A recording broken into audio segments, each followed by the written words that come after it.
Eli's Sons, A Warning to Leaders. Written by Prisca J. Okatta.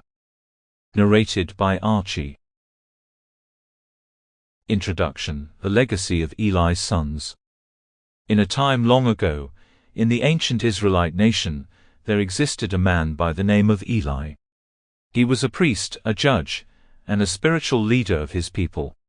His life was marked by a deep devotion to his faith, and his leadership was a beacon of moral guidance. But behind the facade of respectability, there lay a tragic flaw, one that would echo through generations, not only in the stories of his family, but in the broader realm of leadership itself. Eli's story, and more specifically, the story of his sons Hophni and Phinehas, offers a cautionary tale for leaders in any era. As a leader, Eli had a position of immense responsibility. He was entrusted with the spiritual and moral direction of his people, and as a father, he was responsible for the upbringing and development of his sons. But in both of these roles, he faltered. His failure as a father, and the subsequent corruption of his sons Hophni and Phinehas, serve as a tragic lesson in leadership.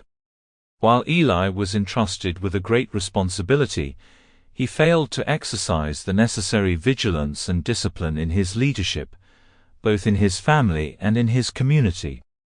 As a result, the disastrous consequences that followed were felt far beyond his own household, impacting the entire nation of Israel.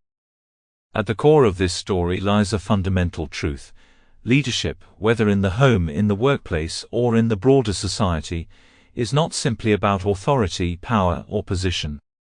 True leadership is built on trust, integrity, and accountability.